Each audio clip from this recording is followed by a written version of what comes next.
I think this is going to be a very short video and a reminder of what has been happening on viral media last couple of weeks, the last 2 weeks.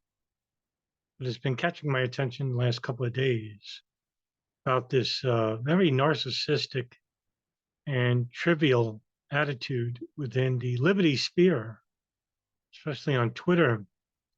I'm not going to name names, but one of them is not Ree Coverdale.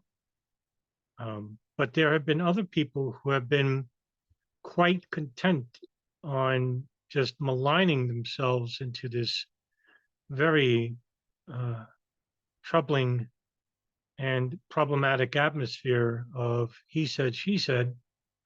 And of course, the platitudes that come with it, especially in regards to how one is perceived by the other.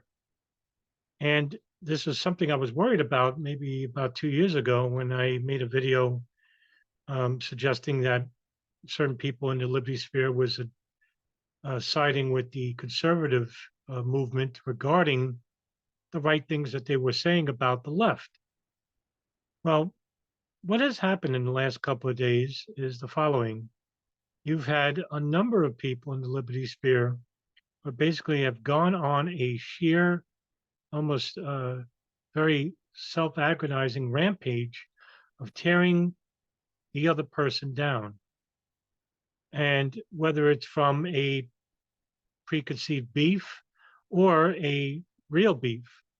I think, needless to say, whether one or the other is right, the more troubling aspect is this, is that you have either absconded or neglected to recognize and acknowledge of how you are acting to other people who you're trying to basically recruit into the movement in which you should.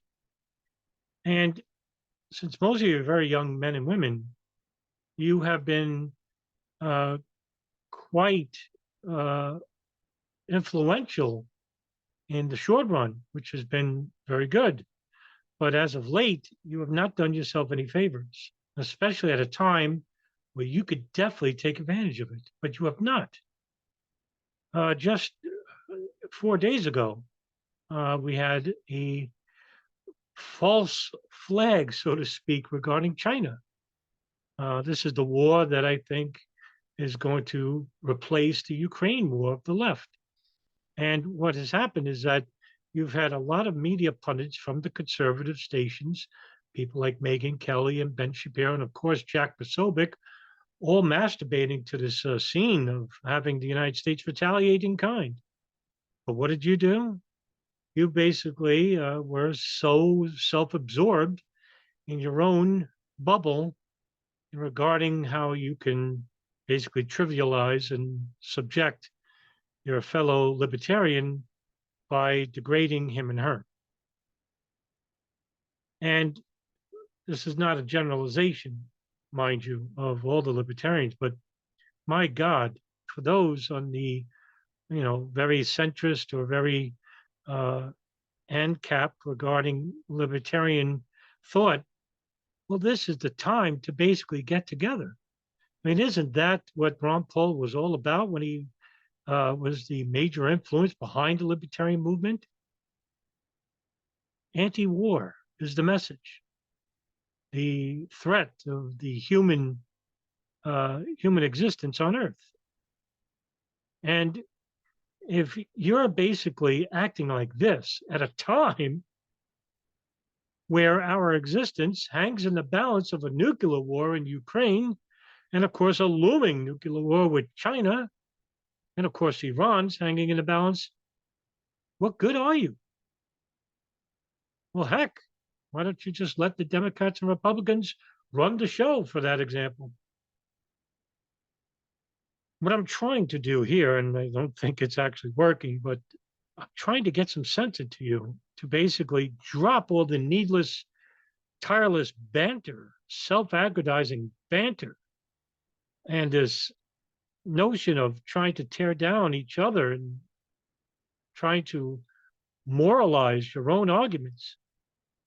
And yeah, I know, never going to be on the same page. It's like herding cats.